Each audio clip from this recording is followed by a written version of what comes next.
प्रणाम सभी को। मंदाकिनी वेब स्वाध्याय में आप सभी का हार्दिक स्वागत है। सभी पर गुरु कृपा सतत बनी रहे। हम लोग पढ़ते हैं सोमवार, मंगलवार, बुधवार को क्रांति धर्म साहित्य। क्रांति धर्म साहित्य नंबर 19 जीवन देवता की साधना आराधना हम पढ़ रहे हैं और इसमें हम आज जानेंगे जीवन साधना के सुनिश्चित पेज नंबर 26 से। उपासना पक्ष के 4 चरण पिछले पृष्ठों पर बताए जा चुके हैं। पहला, प्रातः काल आँख खुलते ही नया जन्म। दूसरा, रात्रि को सोते समय नित्य मरण। तीसरा, नित्य कर्म से निवृत्त होने के बाद जब ध्यान वाला भजन। और चौथा, मध्याह्न के बाद मनन के क्रम में अपनी स्थिति का विवेचन और उदात्तीकरण। कुछ दिन के अभ्यास से इन चारों को दिनचर्या का अविच्छिन्न अंग बना लेना सरल संभव हो जाता है। तो पिछले पृष्ठ में हम लोग अभी पिछला टॉपिक जो अभी सरिता दीदी एक्सप्लेन की, तो उसमें गुरुदेव बता रहे हैं कि पिछला वाला चैप्टर में हमने बता चुके हैं कि उपासना का 4 चरण है। एक आत्मबोध, तत्वबोध, और तीसरा है कि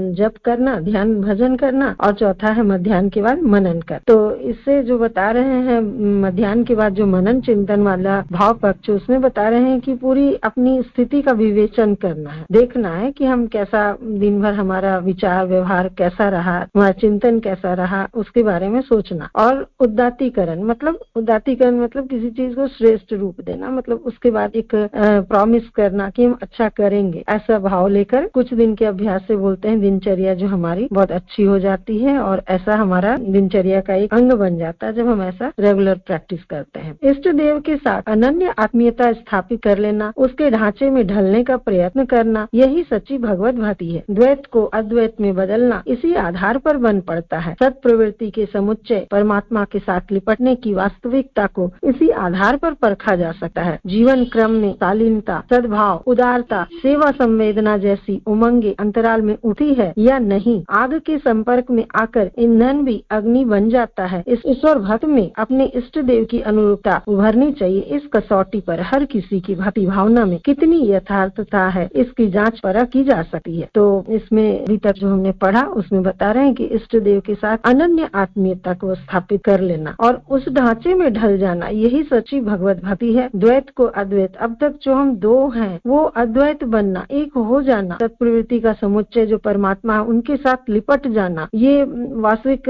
यही आधार है। और जीवन क्रम में हमारा शालीनता, सद्भाव, उदारता, सेवा संवेदना, ये सब उठी कि नहीं, ये हमको देखना है। आग के संपर्क में जिस प्रकार ईंधन भी जो है आग ही बन जाता है, मतलब लकड़ी अगर अग्नि के पास हम डालते हैं तो वो लकड़ी नहीं रह जाती, वो आग बन जाती है। तो ठीक उसी प्रकार ईश्वर भक्त में इस इष्ट देव के अनुरूप जो है वो ईश्वर में जो भी गुण है, जो भी क्वालिटी है और प्रतिभा है, वो चीज हमारे जीवन में उतरी कि नहीं, वो उभरनी चाहिए, ऐसा होना चाहिए। ईंधन का यहाँ उदाहरण प्रस्तुत करके गुरुदेव बताना चाहिए कि हम चाह रहे हैं कि हमारे जीवन में ईश्वर के अनुरूप जीवन में हमारी प्रतिभा उभरनी चाहिए। इस कसौटी पर हर किसी को भक्ति की भावना, अब इसी परीक्षा पर, यही परीक्षा हम देखेंगे कि हमारा जीवन में हमारी भक्ति कितनी है, वो भावना कितनी जगी है, ये जांच परख हम कर सकते। भगवान की अनुग्रह भी इसी आधार पर जांचा जा सकता है। यहाँ सूर्य की किरणें पड़ेंगी, जहाँ सूर्य की किरणें पड़ेंगी वहाँ गर्मी और रोशनी अवश्य दृष्टिगोचर होगी। ईश्वर का सानिध्य निश्चित रूप से भक्तजनों में प्रामाणिकता तथा प्रखरता की विभूतियां अवतरित करता है। तो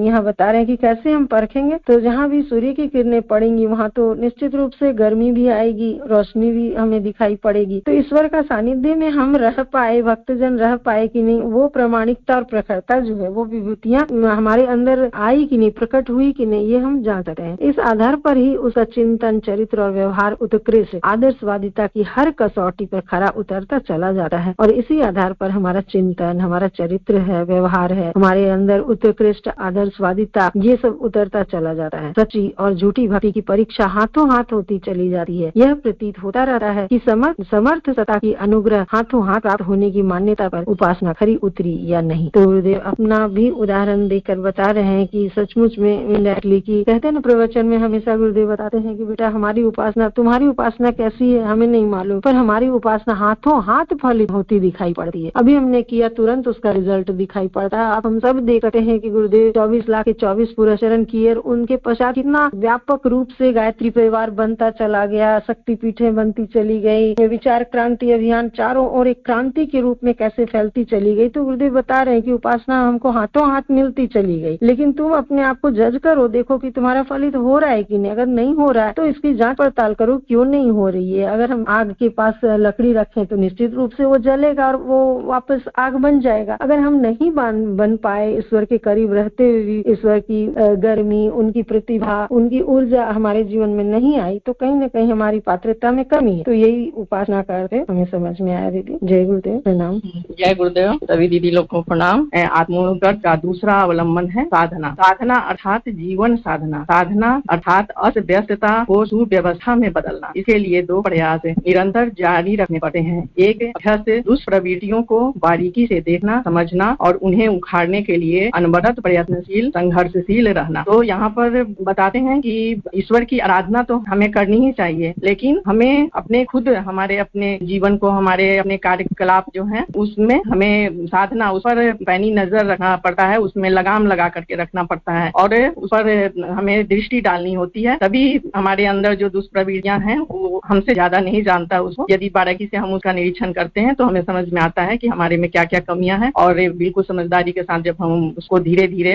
अपने अंदर से बाहर निकालते चले जाते हैं तो हम उत्कृष्टता को प्राप्त होते चले जाते हैं। दूसरा है मानवीय गरिमा के अनुरूप जिन सत्प्रवृत्तियों की अभी कमी मालूम पड़ती है उसकी आवश्यकता, उपयोगिता को समझते हुए उसके लिए आकुलता स्तर का मानस बनाना, यही उभय पक्षीय क्रम जीवन के प्रत्येक क्षेत्र में व्यवहारिक होते चले तो समझना चाहिए कि जीवन साधना साधने का सर अंजाम जुटा। तो यहाँ पर गुरुदेव बहुत अच्छा से बता रहे हैं कि मानवीय गरिमा के अनुसार हमारा व्यवहार, चरित्र और चिंतन कैसा होना चाहिए, उसके अनुरूप हम अपने को ढाल पा रहे हैं कि नहीं, और यदि हमारे में कोई कमी है तो उस बुराई से बाहर निकलने के लिए हमारे में आकुलता और बिल्कुल हम ध्यान दे रहे हैं कि नहीं, और आकुलता व्याकुलता हमारे अंदर में आ रही है कि नहीं। जब तक हम अपनी कमी को नहीं देखेंगे और फिर उसको बाहर निकालने के लिए प्रयत्नशील नहीं होंगे तो हम सफल नहीं होंगे। तो यहाँ वही पर बताते चल रहे हैं गुरुदेव कि जीवन क्रम में जब के प्रत्येक क्षेत्र में जो है वो व्यवहार में हम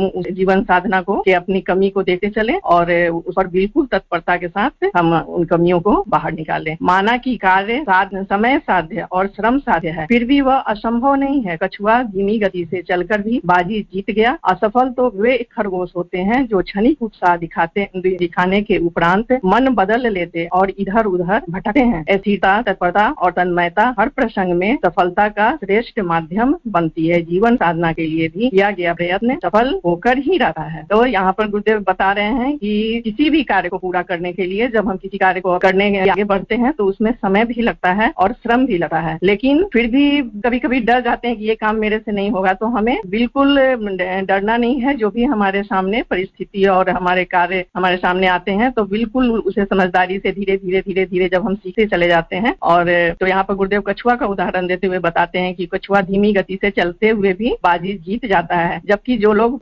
सोडा वाटर के जोश में बस किसी कार्य को बहुत ही उत्साह के साथ उछालते हैं लेकिन फिर वो धीमे पड़ जाते हैं और क्षणिक उत्साह दिखाने के बाद वो उस कार्य पर ध्यान नहीं देते हैं तो वो फिर बीच में ही इधर उधर भटक कर रह जाते हैं। और जो बिल्कुल धीमी गति से तन्मयता के साथ आगे बढ़ते चले जाते हैं तो यहाँ पर वही गुरुदेव बोलते हैं कि स्थिरता, तत्परता और तन्मयता, ये तीन बातें जब हम किसी भी कार्य को श्रेष्ठ सफलता के लिए जरूरी है। तो जब हम इस पर अपने को ढालते हैं और जीवन साधना के लिए किया गया अगर आगे बढ़ते हैं तो जीवन साधना हमारे जीवन जो हमें बहुत ही मतलब पुरस्कार के रूप में इस जीवात्मा को मनुष्य के रूप में मिला है तो हम बिल्कुल उसमें सफल होते चले जाते हैं और हम श्रेष्ठ और उत्कृष्ट बनते चले जाते हैं। यहाँ पर फिर गुरुदेव बता रहे हैं किसान अपने खेत में खरपतवार उखाड़ता रहता है, कंकड़ पत्थर बीनता रहता है, इसे परिशोधन कहा जा सकता है। जानवरों पक्षियों से खेत की रखवाली करना भी इसी असर का कार्य है। कीटनाशक दवाओं का प्रयोग भी इसी उद्देश्य की पूर्ति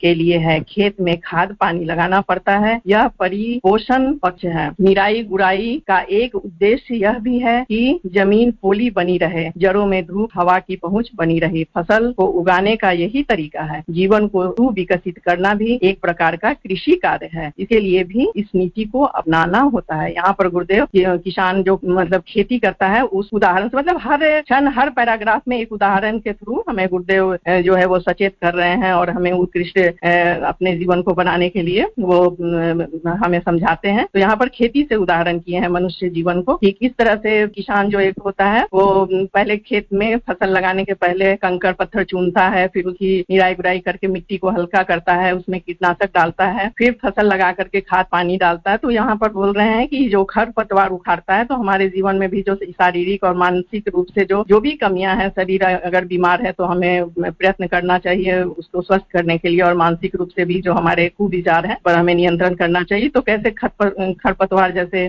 किसान चुनता है तो इस क्रिया को परिशोधन कहा जा सकता है। और फिर खाद पानी डालता है, निराई गुराई करता है तो इसको परिपोषण पक्ष कहा गया है। तो उसी तरह हमारे जीवन तभी मतलब एक पुष्ट फसल और अच्छी फसल का वो हकदार बनता है। तो उसी तरह हमें भी अपने जीवन को उत्कृष्ट और सुव्यवस्थित बनाने के लिए, सुविकसित बनाने के लिए एक कृषक की भांति ही निराई गुराई हमारे अपने ऊपर नजर रखनी होती है, और हमारे अपने कमियों को धीरे धीरे क्रमशः जब हम बिल्कुल तत्परता और तन्मयता से हम धीरे धीरे परिशोधन करते हैं तो हम अपने जीवन में सफल, ये जो भगवान का जो हमें पुरस्कार गिफ्ट मिला है तो हम अपने जीवन को उत्कृष्ट बना पाते हैं। जय गुरुदेव दीदी, सभी दीदी को प्रणाम। जय गुरुदेव, सभी को मेरा प्रणाम। शरीर में मल, मूत्र, पसीना, कफ आदि के द्वारा सफाई होती है। स्नान का उद्देश्य भी यही है। सफाई से संबंधित अनेक उपक्रम भी इसीलिए चलते हैं कि विषाणुओं का आक्रमण न होने पाए। सर्दी गर्मी से बचने के लिए अनेक प्रयत्न भी इसी उद्देश्य से किए जाते हैं कि हानि पहुंचाने वाले तत्वों से निपटा जाता रहे। जीवन भी एक शरीर है, उसे गिराने के लिए पग पग पर अनेकानेक संकट, प्रलोभन, दबाव उपस्थित होते रहते हैं। उनसे निपटने के लिए सतर्कता न बरती जाए तो बात कैसे बने। चोर उचक्कों, ठगों, उदंडों की उपेक्षा न होती रहे तो वे असाधारण क्षति पहुंचाए बिना न रहेंगे। अब ये जो पूरा का पूरा हमारा जो ये पुस्तक है जीवन देवता की साधना आराधना, तो इसमें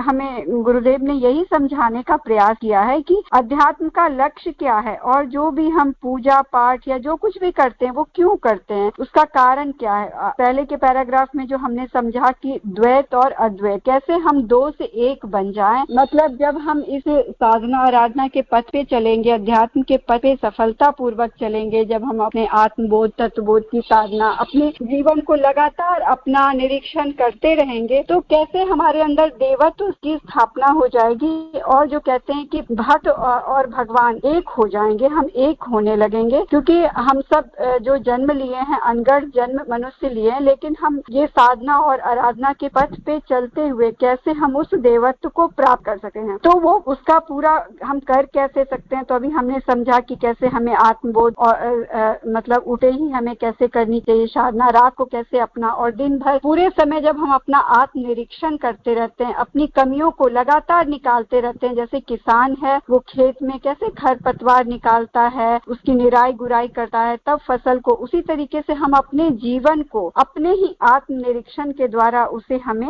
हर समय अपनी बुराइयों को निकालते रहना है। अपना निरीक्षण स्वयं करते रहेंगे, एक एक करके जैसे खरपतवार की तरह अपने जीवन की अपनी कमियों को, अपनी बुराइयों को निकालते जाएंगे, तो हम उस देवत्व को प्राप्त करते चलेंगे। तो उसी क्रम में शरीर में जो मल, मूत्र, पसीना, कफ आदि के द्वारा शरीर में सफाई कितने प्रकार से होती है, एक तो वो हुआ। दूसरा ये सब भी क्यों होता है, क्योंकि इससे हमारे शरीर की सफाई होती रहती है। स्नान का उद्देश्य भी यही है। सफाई से संबंधित अनेक उपक्रम भी इसीलिए चलते हैं कि विषाणुओं का आक्रमण न होने पाए। तो ये सब जितने भी तरीके क्या हैं, ये सब अपनी हमारी सफाई के लिए हैं। सर्दी गर्मी क्यों आता है, क्योंकि सर्दी गर्मी से बचने के लिए भी अनेक प्रयत्न इसी उद्देश्य से किए जाते हैं कि हानि पहुंचाने वाले तत्वों से निपटा जा सके। मतलब हमारा शरीर अलग अलग वातावरण से जब एक्सपोज होता जाता है तो उसके अंदर में एक शक्ति उत्पन्न होती रहती है, सर्दी को गर्मी को सहन करने की। बरसात, विषाणु जब होते हैं ना कि हर ऋतु परिवर्तन के साथ हमें क्या होता है, एक फीवर, बुखार आता है, तो कहते हैं सामान्य बुखार में कोई, वो तो हमारे शरीर को विषाणुओं से लड़ने से और उपयोगी बनाता है, तो इसलिए वो होता है। तो ये सब मौसम का आक्रमण, ये सब जो कुछ भी है हमें अंदर से मजबूती प्रदान करने के लिए आते हैं। उसी प्रकार जीवन भी एक शरीर है, उसे गिराने के लिए पग पग पर अनेकानेक संकट, प्रलोभन, दबाव उपस्थित होते रहते हैं। मतलब हम जब जीवन यात्रा पर चलते हैं तो हर पल हमें गिराने के भी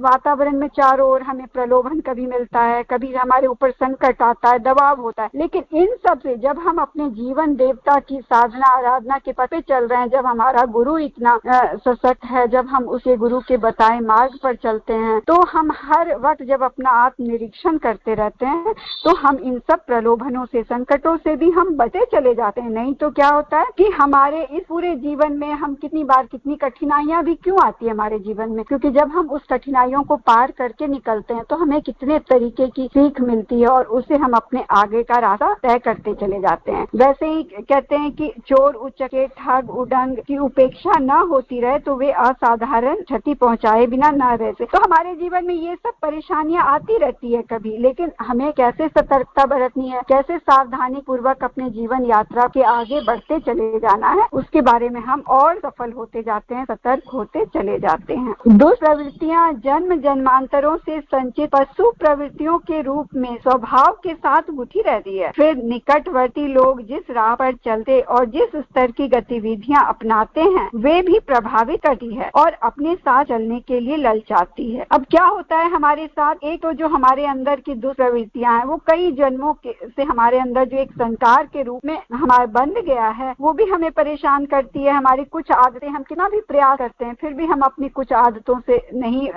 छुटकारा पा पाते हैं। फिर निकटवर्ती लोग जिस राह पर चलते हैं और जिस स्तर की गतिविधियां अपनाते हैं वे भी प्रभावित करती हैं और अपने साथ चलने के लिए ललचाती हैं। जो कुछ बहुत जनों द्वारा किया जाता दिखता है अनुकरण प्रिय स्वभाव वाले उसकी नकल बनाने लगते हैं। इतनी विवेक तो किन्हीं विरलों में ही पाया गया है कि वे उचित अनुचित का विचार करें, दूरवर्ती परिणामों का अनुमान लगाए और सन्मार्ग पर चलने के लिए बिना साथियों की प्रतीक्षा किए एकाकी चल पड़ने का साहस जुटाएं। आमतौर से लोग प्रचलित ढर्रे पर चलते देखे गए हैं। पते और धूलिकण हवा के रुख के साथ उड़ने लगते हैं, दिशा बोध उन्हें कहाँ होता है। यही स्थिति लोक मानव के संबंध में भी कही जा सकती है। नीर खीर की विवेक बुद्धि तो कम दिख पड़ने वाले राजहंसों में ही होती है, अन्य पक्षी तो ऐसे ही कूड़ा कचरा और कीड़े मकोड़े खाते देखे गए हैं। अब इसमें गुरुदेव ने हमें बताया है कि कैसे हम जन्म जन्मांतरों के संस्कार से बंधे हुए होते हैं और बहुत कम लोग होते हैं जो कि निर्क्षीर विवेक का उपयोग करके सही मार्ग पर चल पाते हैं। तो उसमें हमें कैसे अपने जीवन देवता की साधना करते हुए उस पर हम आगे बढ़ सके। आगे दीदी आप बताएं। जय गुरुदेव, सभी को मेरा प्रणाम। जय गुरुदेव, सभी को प्रणाम। किसी वस्तु का प्राप्त कर लेना एक बात है और उसका सदुपयोग बन पड़ना सर्वथा दूसरी। स्वास्थ्य सभी को मिला है पर उसे अपनाए रखने में समर्थ विरले ही होते हैं। अधिकांश तो असमय अपनाते और उसे बर्बाद ही करते हैं। बुद्धि का सदुपयोग कठिन है, चतुर कहे जाने वाले लोग भी उसे कहाँ कर पाते हैं। धन कमाते तो सभी हैं पर उसका आधा चौथाई भाग भी सदुपयोग में नहीं लगाता है। उसे निज कामों में इस तरह खर्चा कर जाता है। उसे खरीदने वालों की, उनके संपर्क में आने वालों की तथा सर्वसाधारण की बर्बादी भी होती है। प्रभाव का उपयोग प्रायः गिराने, दबाने, भगाने में ही रहता है। इसे समझदार कहे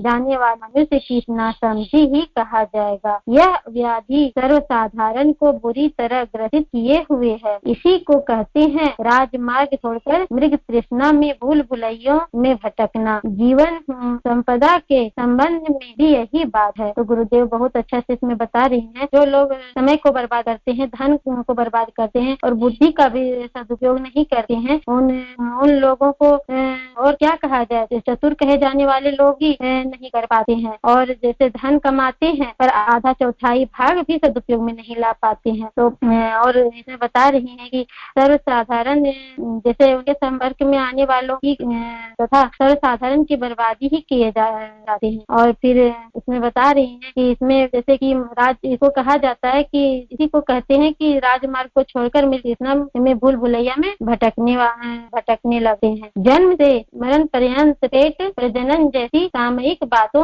में ही आयुष्य बीत जाता है।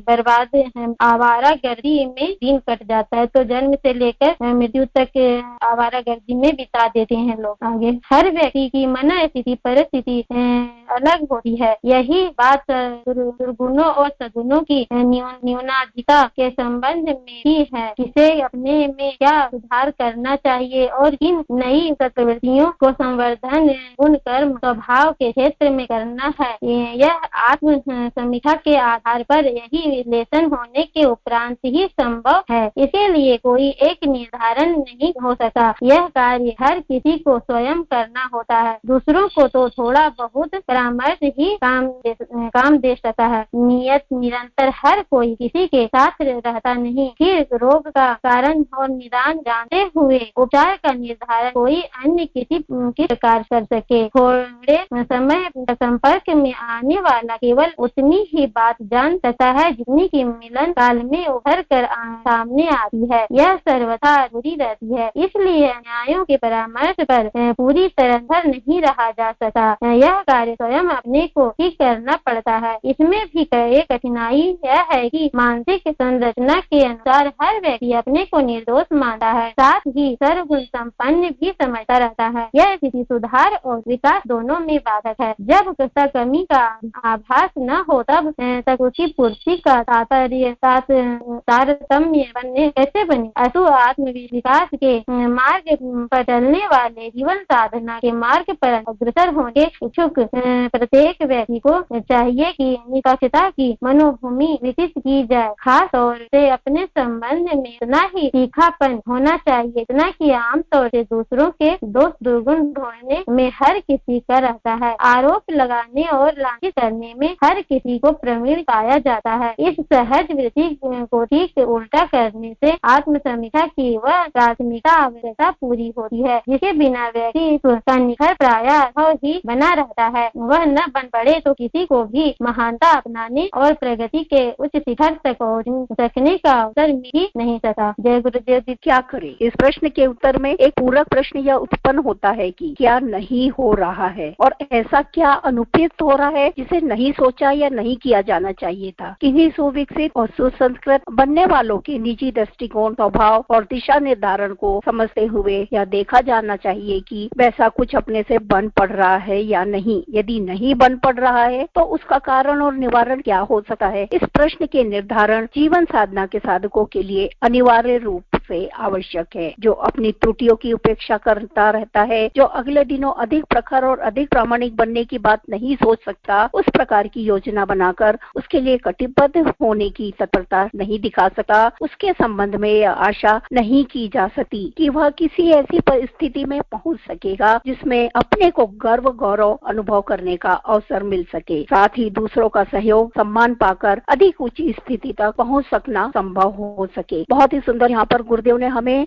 अपनी कमजोरियों के बारे में बता दिया है कि यदि हमारे अंदर हमारा लक्ष्य नहीं है, हमारे जीवन का उद्देश्य नहीं है, हमारे अंदर श्रम नहीं है, हमारे अंदर आलस्य प्रमाद ज्यादा भरा हुआ है, तो हम ऐसा कुछ भी अपने जीवन में नहीं कर पाएंगे जिससे कि हमें अपने जीवन पर गर्व महसूस हो। यह तो तभी बात है कि यदि हम जो भी हमारे अंदर की कमियां हैं उनको हम दूर करने की चेष्टा करें, उनके बारे में हम सोचें, तभी हम अपनी अंदर की कमियों को दूर कर पाएंगे, अपनी दुष्प्रवृत्तियों को बदल पाएंगे, अपने कषाय कल्मशों को निकाल पाएंगे। और जब हम उनको हटा देंगे तो निश्चित ही हमारे अंदर ऐसा हमारा व्यक्तित्व निखरेगा, हमारे अंदर सब प्रवृत्तियां यहाँ पर स्थापित हो पाएंगी। तो बहुत ही सुंदर यहाँ पे गुरुदेव ने हमें बताया कि प्रश्न पे प्रश्न है यहाँ पर कि यदि हमारे अंदर हम अपनी कमियों को दूर नहीं कर पा रहे तो क्यों, हमें क्या दूर करना है, क्या हम कर पा रहे हैं, क्या नहीं कर पा रहे हैं, इसके बारे में सोचना है। ये भी हमें अपने बारे में सोचना है। हमें अपने जीवन को कैसे सुविकसित और सुसंस्कृत बनाना है, इसके बारे में भी हमें सोचना है। तो हमें अपना दृष्टिकोण बदलना है, हमें स्वभाव और अपनी दिशा धारा को बदलना है। यदि हम यह सब नहीं कर सकते तो निश्चित है कि हम अपने आप को बदलने के लिए सक्षम नहीं है। साधक के लिए आलस, प्रमाद, असंयम, अपव्यय और उन्मुक्त तथा अस्त व्यस्त रहना प्रमुख दोष है। चिंतन और अकर्मों को अपनाना, पतन, पराभाव, यही दो कारण है। संकीर्ण स्वार्थपरता में अपने को जकड़े रहने वाले अपनी और दूसरों की दृष्टि में गिर जाते हैं। उत्कृष्टता और आदर्शवादिता से रिश्ता तोड़ लेने पर ओछे लोग संबंध रखते हैं, समझते हैं कि इस आधार पर नफे में रहा जा सकेगा। पर बात यह है कि ऐसों को सर्वसाधारण की अपेक्षा सहनी पड़ती है और असहयोग की शिकायत बनी रहती है। अपना चिंतन, चरित्र, स्वभाव और व्यवहार यदि ओछेपन से ग्रसित हो तो उसे उसी प्रकार धो डालने का प्रयत्न करना चाहिए जैसे कि कीचड़ से सन जाने पर उस गंदगी को धोने का अविलंब प्रयत्न किया जाता है। गंदगी में सने फिरना किसी के लिए भी अपमान की बात है। किसी प्रकार मानवीय गरिमा से अलंकृत होने पर भी क्षुद्रताओं और निकृष्टताओं का परिचय देना न केवल दुर्भाग्य सूचक है वरन साथ में यह अभिशाप भी जुड़ता है कि कोई महत्वपूर्ण, उत्साहवर्धक और अभिनंदनीय प्रगति कर सकने का आधार कभी हाथ ही नहीं आता। पेट भरने और परिवार के लिए मरते खपते रहना किसी भी गरिमाशील के लिए पर्याप्त नहीं हो सकता। बहुत ही सुंदर बात बोल रहे गुरुदेव यहाँ पर। इस नीति को तो पशु पक्षी और कीट पतंग ही अपनाते रहते हैं और मौत के दिन किसी प्रकार पूरे कर लेते हैं। यदि मनुष्य भी इसी कुचक्र में पिसता और दूसरों को पीसता रहे तो समझना चाहिए कि उसने मनुष्य जन्म जैसी देव दुर्लभ संपदा को कौड़ी मोल गवा दिया। बहुत सुंदर यहाँ पर गुरुदेव ने बताया कि हमने यदि अपने अंदर झांका नहीं, अपनी कमजोरियों को देखा नहीं, अपनी दुष्प्रवृत्तियों को नहीं देखा, अपने कषाय कल्मशों को नहीं देखा और उन्हें नहीं ठीक करा तो निश्चित ही मानव जीवन पशुतुल्य है। तो अब यहाँ पर गुरुदेव बता रहे कि साधक के लिए आलस, प्रमाद, असंयम, अपव्यय और उसका जो उन्मत्त और अस्त व्यस्त रहना और उसका जो चिंतन है, बुरा चिंतन और अकर्म, जो कर्म नहीं करना चाहता, ऐसे जो गुण यदि हमारे अंदर अवगुण है वो हमें पतन की ही तरफ ले जाते हैं। कभी भी वह हमें ऊपर की ओर नहीं उठाते और उसमें जुड़ जाती है हमारी संकीर्ण स्वार्थपरता। जब हमारी सोच ही छोटी होगी तो हम कैसे हमारे अंदर किसी की सेवा करने की भावना आएगी, कैसे हमारे अंदर उदात्त भाव उत्पन्न होगा। यदि हमें अपने अंदर उदारता लानी है तो हमें अपनी सोच को बड़ा करना होगा और यदि यह गुण हम में नहीं आते तो हम हमेशा ही, हर समय, हर क्षण दूसरों की नजरों में पतन के ही गर्त में गिरे पाते हैं। यहाँ पर गुरुदेव आगे बता रहे कि उत्कृष्टता और आदर्शवादिता, ये दो ऐसे जो गुण हैं, लोग इसे ओछे समझते हैं लेकिन ऐसा नहीं है। तो यहाँ पर हमें गुरुदेव बता रहे हैं कि चिंतन, चरित्र, स्वभाव और व्यवहार, यही हमारा यदि सध जाए तो हमारा जीवन सार्थक है। तभी हम अपने जीवन को, अपनी बुराइयों को, अपनी क्षुद्रताओं को निकाल पाएंगे तो निश्चित ही हमारा जीवन उत्साहवर्धक भी है, अभिनंदनीय भी है और तभी हम अपनी मनुष्य जीवन को सार्थक कर पाएंगे। और पशु जो कहा जाता है ना कि मनुष्य जीवन तो पशु तुल्य है,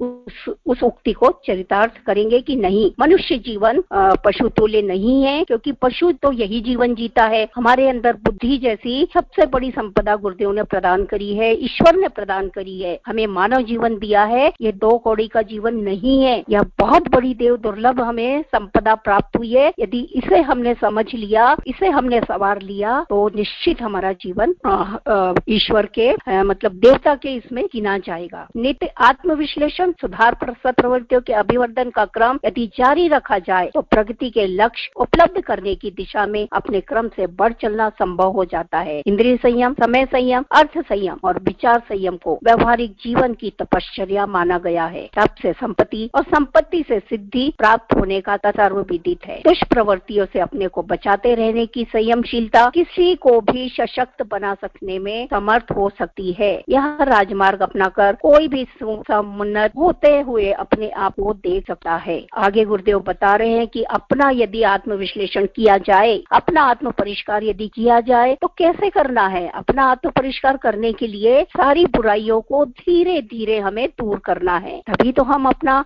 आत्म विकास कर पाएंगे, आत्म निर्माण कर पाएंगे, आत्म सुधार कर पाएंगे। तो यहाँ पर जितनी भी सुधार, आत्म विश्लेषण के अंतर्गत जितनी भी सत्प्रवृत्तियां हैं, इनको स्थापित करना है तो दुष्प्रवृत्तियों को हटाते चलना है और इस दिशा में हमें आगे बढ़ना है। तो यहाँ पर बात आती है संयम की। अब यहाँ पर संयम है तो हमारे पास में इंद्रिय संयम, समय संयम, अर्थ संयम और विचार संयम को गुरुदेव ने सबसे बड़ी तपश्चर्या माना है। और यह हम सभी भी जानते हैं कि यदि हमने अपने जीवन को संयमित नहीं किया तो हमारा जीवन केवल एक, जैसे भीड़ भाड़ में पैदा होके आ गए हैं, जीवन मिल गया है मानव जीवन, उसी तरह उसे बर्बाद करते जाएंगे और जैसे जीवन मिला था, जन्म हुआ, वैसे ही मरकर चले जाएंगे। ना ही कुछ हाथ में ले पाएंगे और ना ही कुछ अपने लिए कर्म जोड़ पाएंगे। तो इसी तरह से यहाँ पे गुरुदेव बता रहे हैं कि संयम के द्वारा, तो सारे संयम हमें अपनाने हैं। इंद्रियों को संयमित करना है, समय को संयमित करना है, अर्थ को संयम करना है और विचार संयम, जो आज का सबसे बड़ा हमारा विचार क्रांति अभियान जो गुरुदेव ने दिया है, विचार संयम के माध्यम से हम अपने जीवन को व्यवहारिक बना पाएंगे और तभी हम जीवन की सारी संपदा, श्रेष्ठ संपदा को प्राप्त कर सकते हैं और तभी हमें अनुग्रह वरदान प्राप्त होंगी। आगे गुरुदेव बता रहे हैं समझदारी, ईमानदारी, जिम्मेदारी और बहादुरी के 4 सद्गुण यदि अपने व्यक्तित्व के अंग अपनाए जा सके,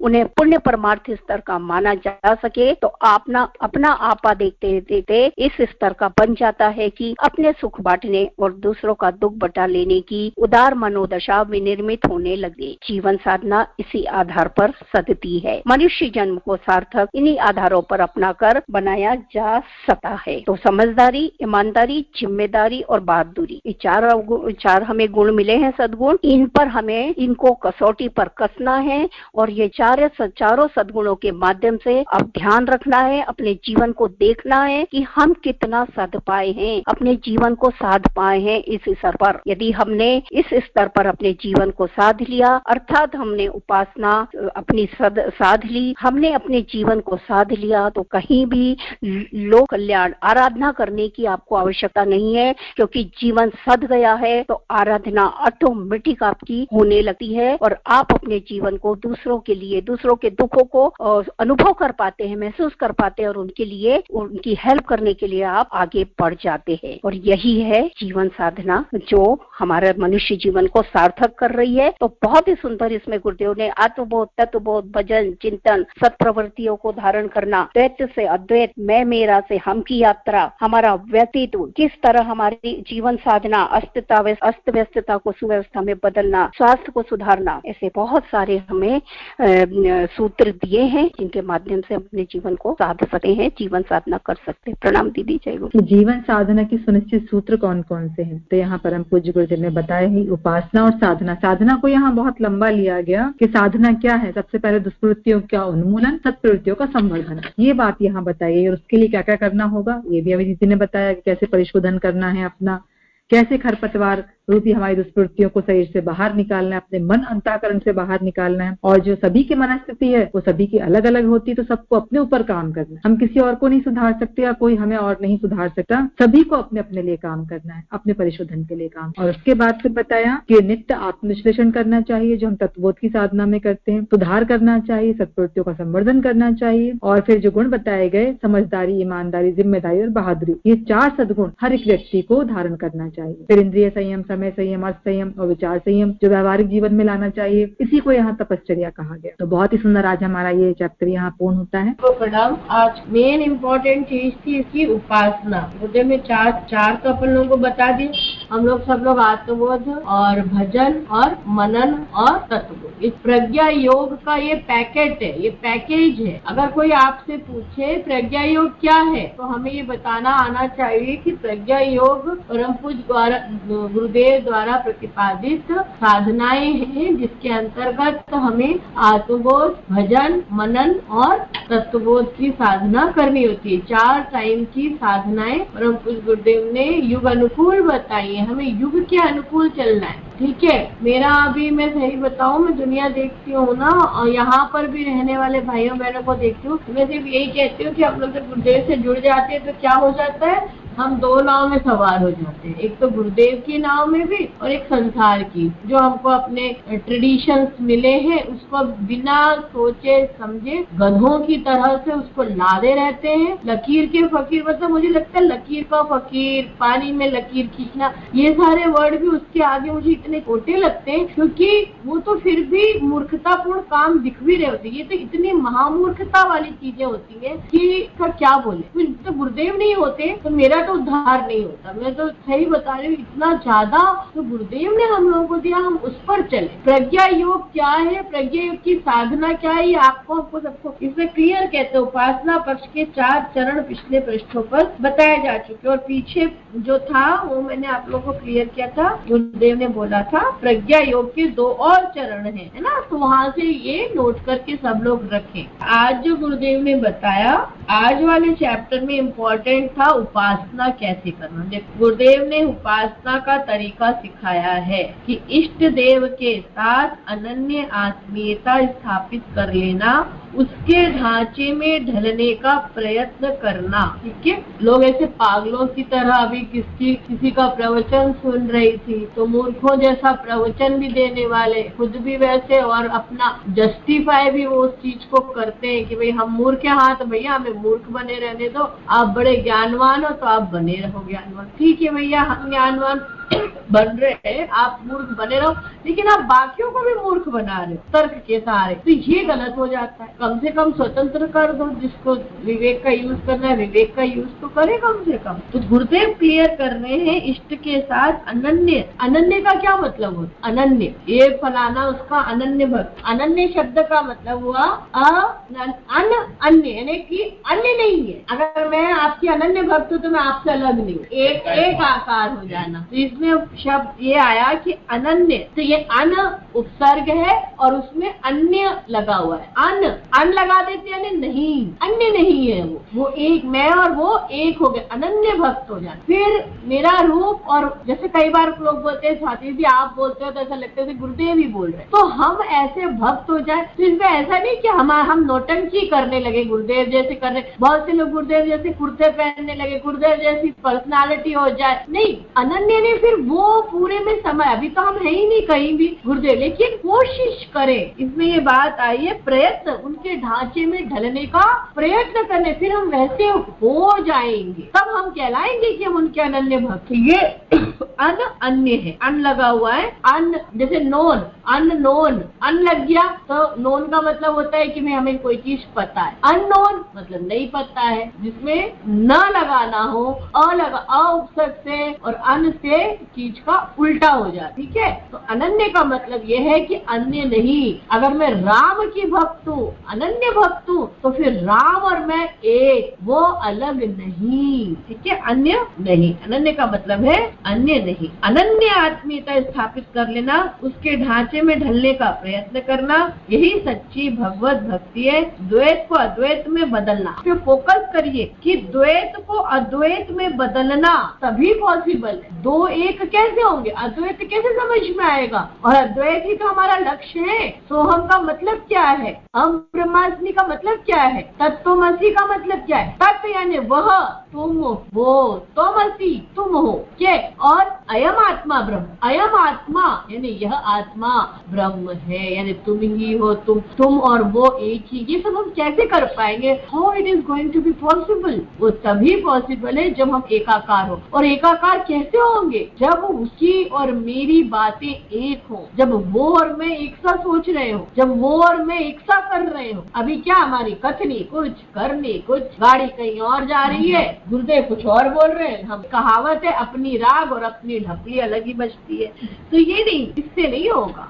दो नाव में हम सवार रहेंगे तो कैसे पॉसिबल? लेकिन कभी कभी जब ऐसी परिस्थिति आती है ना, किसी को कुछ करना होता है, स्पेशली शादी ब्याह। अभी देख ना, हम बातें बड़ी बड़ी करते हैं, लेकिन अब वो तो हमारी शादी हो चुकी, आज हमारे बच्चे हैं, हमें बच्चों की करनी है उस टाइम पर। उसके बाद छोटे से रिचुअल्स में हम देख ले, सब तर्पण कर रहे हैं तो तर्पण समझ रहे, पढ़ रहे, लिख रहे, लेकिन वहाँ करने जा रहे तो वही ढक के 3 पात लगे हुए। तो ये सब हमको समझना होगा कि जैसा गुरुदेव कह रहे हैं हम वैसा कर रहे हैं या नहीं। तो ये द्वैत का अद्वैत में तभी संभव है बदल पाना, जब हम उसी ढांचे में ढलने का प्रयत्न करें, इष्ट देव के साथ अनन्य आत्मीयता स्थापित। ये 2 लाइन इतनी इम्पोर्टेंट थी कि सत्प्रवृत्तियों के समुच्चय परमात्मा के साथ निपटने की वास्तविकता को इसी आधार पर परखा जाता है। वास्तव में गुरुदेव ने भगवान की, परमात्मा की परिभाषा क्या दी? तो सत प्रवृत्तियों का समुच्चय, सद्गुणों का, सत प्रवृत्ति का जो समुच्चय वही परमात्मा, और हम अपने आप को उसे ओत कर लिए। पूरी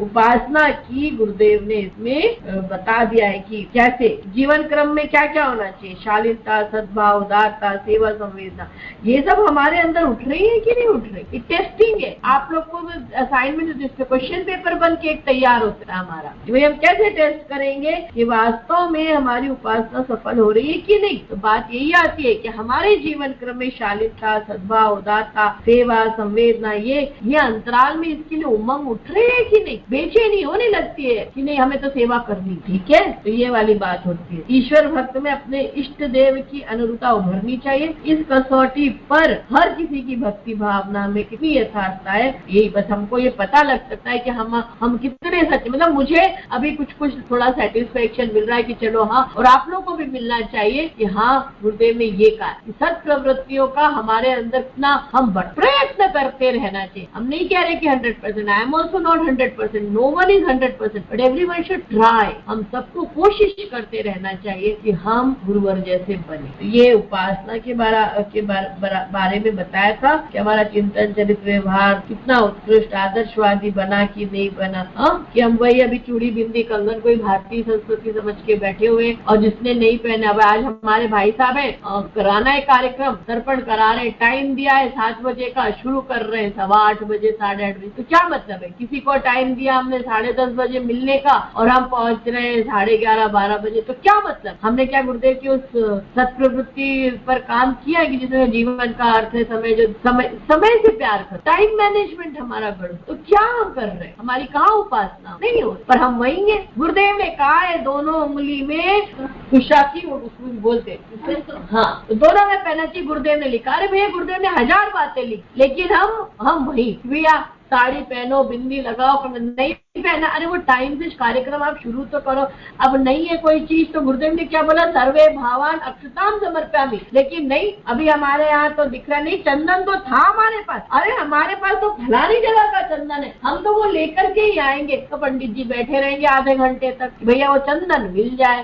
तो ये क्या है, हम लोग वहीं के वहीं लगे हुए, जो भावना है उसके अंदर की उसको ताक पे रख। तो ये हम लोगों को समझना होगा, और हम सब संकल्प लें, एटलीस्ट जितने लोग मेरी आवाज को सुन पा रहे, जो उस बात को समझ पा रहे, इस समय की मर्यादा कितनी महत्वपूर्ण है। ये हम ये नहीं कहते कि कर्मकांडों का महत्व नहीं, हम ये नहीं कहते कि चीजों का महत्व नहीं, लेकिन सबसे बड़ा महत्व किसका है इसको भी तो समझना चाहिए। तो समय का कोई महत्व नहीं, हम समय को भी देखें। जैसे मैं ही बोले जा रहे तो अपने समय की मर्यादा को ध्यान में रखती हूँ। अब बस इतना कहूंगी कि अगला साधना लंबा नहीं दिया है, साधना विस्तृत दी है। इस साधना कैसे करनी है, क्या साध लेना है, क्या क्या चीजें साध लेना है, इस पर हम सब लोग एक तो गुरुदेव इसमें सूत्रों को ही खोलते हैं, एक एक सूत्र खोल के दिए हम लोगों को, ठीक है ना। तो इसमें उपासना और साधना ये दो विषय परम जीवन साधना के सुनिश्चित सूत्र में हमको उपासना तो हल्के फुल्के ढंग से बताया है एक पैराग्राफ में, और साधना विस्तृत बताई, सारे सूत्र बताए। लेकिन मुझे मन में आ रहा था कि उपासना समझना जरूरी है, साधना तो आप लोगों ने समझ ली, बाकी अब साधने का क्रम हम सबका चलता रहे, यही हम लोग सब लोग प्रार्थना करें, एक दूसरे को बेस्ट लीजिए। जय गुरुदेव, सभी दीदियों को प्रणाम। जीवन साधना के जो 3 सूत्र हैं, उपासना, साधना और उपासना, तो ये इन तीनों चीजों के बारे में गुरुदेव हमारे बहुत से उदाहरण दे करके कि जब हम उपासना करते हैं तो हमारे अंदर जो है वो हमारे आराध्य के गुण आ जाने चाहिए। जिस तरह से हम देखते हैं कि जब अग्नि के समीप ईंधन जाता है तो उसमें अग्नि के तत्व विद्यमान हो जाते हैं। फिर सूर्य की रोशनी जहाँ पड़ती है तो वहाँ पर बिल्कुल गर्मी देखने को मिलती है, वहाँ प्रकाश विद्यमान हो जाता है। उसी तरह जब हम आराधना, अगर सच्ची आराधना करते हैं तो हमारे अंदर भी ईश्वर के गुण जो भी हमें जीवन साधना में आगे बढ़ने के लिए हमें मदद करता है, तो वो सारे गुण हमारे अंदर हमें उत्कृष्टता की ओर बढ़ाते चले जा रहे हैं। और इस चरम सीमा की प्राप्ति के लिए हमें अपने आप को साधना पड़ता है। तो साधने के लिए हमें आत्म संयम, इंद्रिय संयम है, समय संयम है, अर्थ संयम, विचार संयम है, फिर हमारा चिंतन चरित्र और व्यवहार कैसा होना चाहिए। तो हमें अपने ऊपर अपनी गलतियों को समझ करके और उस पर पैनी दृष्टि डालनी है और धीरे धीरे तो खुद में सुधार करने के लिए तैयार होना है। आगे बढ़ने के लिए हमें बढ़ते चले जाना है। बिल्कुल समझदारी, ईमानदारी, जिम्मेदारी और बहादुरी जो गुरुदेव ने सूत्र छोटे छोटे रूप में दिए हैं, उन सब का अवलंबन करते हुए हम लोग जो है वो जीवन साधना के उत्कृष्ट आयाम पर हम पहुंचते चले जाते हैं। तो ये चीजें बहुत ही गहरे में गुरुदेव ने बताई है और हमें देखना है कि हमारे आसपास जो भी लोग हैं जो बिल्कुल इस सांसारिक जीवन की होड़ में लगे हुए हैं, हमें उनकी नकल नहीं करनी है, लेकिन जो लोग अपने जीवन में कुछ आदर्श स्थापित करके अपने उत्कृष्ट बने हैं, समाज में आगे बढ़े हैं, उनके गुण क्या क्या गुण है जो उन्हें उस स्थान पर पहुंचाया है और हम वहाँ क्यों नहीं पहुंच पा रहे हैं। तो इस दृष्टि पर भी गुरुदेव ने बहुत ही प्रकाश डाला है कि हमें उसको बहुत ही मतलब गंभीरता के साथ इसको देखना है और हम भी जब अपने आप में सुधार चले जाते हैं, करते चले जाते हैं, तो हम भी समाज में प्रतिष्ठा के और प्यार के मतलब भागीदारी बनते हैं। तो हम अपनी स्वाति दीदी को ही देखते हैं कि हम सभी स्वाध्याय करते हैं, दीदी भी स्वाध्याय करती है, साथ में रहती है, पर दीदी के मतलब क्या अंदर में गुण है, वो बिल्कुल अपने ग्रुप्स को लेकर के, संगठन को लेकर के आगे बढ़ने की क्षमता, सभी को मतलब कितना प्यार से दुलार से सब चीज समझाती हैं। तो फिर क्या है कि हमारी बातों को जो हमारे आसपास रहते हैं, हम कोई बात बोलते हैं वो नहीं समझ पाते, लेकिन इतनी दूर होते हुए भी मुझे तो मतलब ये मैं इतनी खुश होती हूँ जब दीदी के साथ होती हूँ कि इतनी छोटी छोटी बातों को हमारे सामने नहीं रहते हुए भी दूर से वो बिल्कुल समझ जाती हैं कि हमारे अंदर में कौन सी भावनाएं उठ रही हैं और हम क्या करना चाहते हैं, क्या हमारी सोच है। तो इस तरह उनमें कुछ गुण है, तभी दीदी इतनी आगे बढ़ पाई हैं। तो हमें भी मतलब गलत ढंग से नहीं, पॉजिटिव वे में उस गुण को अपने अंदर में धारण करके हमें भी आगे बढ़ने की प्रेरणा लेनी चाहिए। फिर गुरुदेव माता जी का ही देख लीजिए, गुरुदेव जी हमारे कहते थे ना जी, जब तुम्हें गायत्री माता से मिलना हो तो तुम मुझसे मिल लो तो गायत्री माता मिल जाएंगी, फिर मुझसे यदि मिलना है तो माता जी से मिल लो तो मुझसे मिल लोगे। तो उन लोगों के अंदर में विचार बुद्धि है ना, वो मतलब द्वैत से अद्वैत की ओर बिल्कुल तीनों एक में समा गए थे। तो इस तरह हमें भी उनसे सीख लेनी चाहिए।